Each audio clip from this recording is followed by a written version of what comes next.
Eu resolvi fazer uma pequena sequência aí com duas aulas falando sobre os conjuntos numéricos e falando só os principais pontos desse conjunto, tentando é, pegar aqui só aquilo que realmente vai ser importante você saber desses conjuntos daqui para frente em teoria dos conjuntos.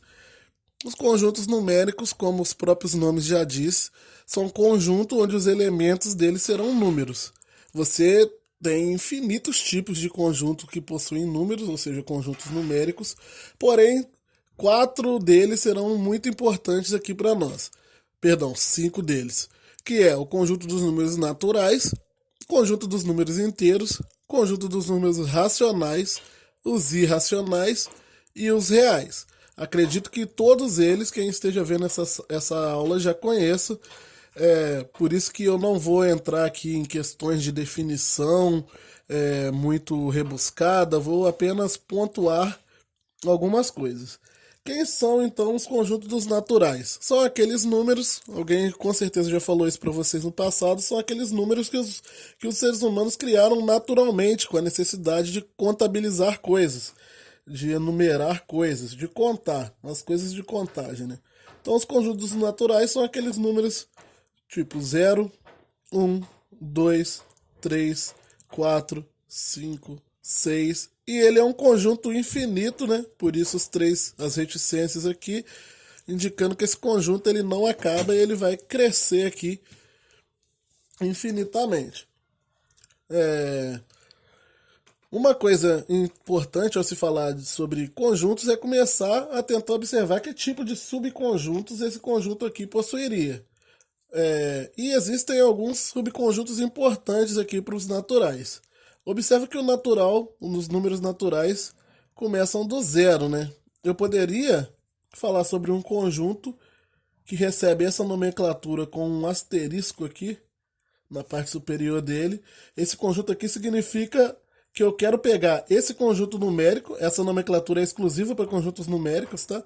Eu quero pegar esse conjunto numérico e representar ele sem o zero. Então aqui seria o 1, o 2, o 3, 4, 5, 6 e por aí vai. Esse aqui é o subconjunto dos naturais, que são os naturais sem o zero. Um outro conjunto interessante a se trabalhar seria o conjunto dos múltiplos de um número, que normalmente tem essa nomenclatura aqui. Múltiplo M, a letra M de múltiplo de 5, por exemplo, M5. Pode ser que apareça assim, em alguns livros vai aparecer assim também, M5, como um índice aqui. Seriam os múltiplos de 5. Quem seriam esses? Seriam 5, lembrando, o múltiplo de 5 são os resultados da multiplicação por 5. 5, 10, 15, 20, 25 e por aí vai. Eu vou estar formando aqui um conjunto só de naturais múltiplos de 5. Ou poderia pegar um conjunto múltiplo de qualquer número e criar. É, Tem também o conjunto dos naturais pares. Às vezes aparece assim, às vezes aparece só com o P indicando. NP são os naturais pares. Seria o 2, o 4, o 6. Perdão, faltou o 0 aqui, né? 2, 4, 6, 8, 10 e por aí vai infinitamente. E os naturais ímpares. O 1, 3, 5, 7, 9 e cresce infinitamente. São todos esses aqui subconjuntos dos naturais. Claro, gente, eu estou falando aqui de subconjuntos infinitos, que são os mais importantes. Eu poderia criar infinitos conjuntos finitos aqui, né? Mas não é esse é o caso. Eu não quero falar sobre conjuntos de dois, três elementos. Estamos falando de conjuntos infinitos. O que que além dos subconjuntos que nós podemos criar, tá, existem outros. Por exemplo, o conjunto dos quadrados perfeitos. Eu não tenho um símbolo específico para esse, mas digamos que esse seria botar o que já é dos racionais, né? Botar um QP de quadrados perfeitos. Então, Seria, por exemplo, o um. Quem são os números quadrados perfeitos? São os resultados das potências ao quadrado, né? Então, o um, o 4, o 9, 16, 25 e por aí vai. É um outro exemplo aí de subconjunto dos naturais são infinitos. Mas eu poderia gerar diversos conjuntos aqui. O que os naturais trouxeram para a matemática ao se estudar eles de maneira mais rebuscada como conjuntos? Aqui dentro dos naturais, vocês vão lembrar, foi onde vocês estudaram as questões como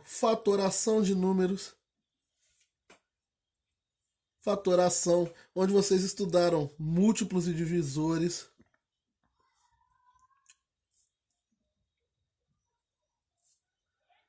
as questões de divisibilidade de um número para o outro, os critérios de divisibilidade, MMC e MDC. Então vocês já observam aqui que a maioria das coisas que vocês estudaram aí no início do ensino fundamental está aqui em questões envolvidas com os naturais, né? MMC e MDC, as questões de antecessor e sucessor,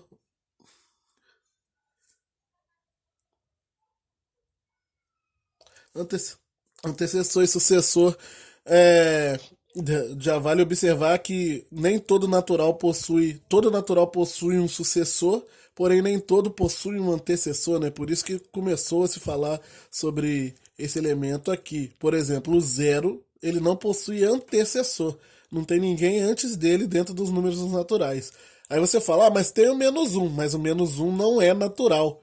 Então ele possui um antecessor que não é do próprio conjunto onde ele está aqui, são os naturais. O menos um seria números inteiros.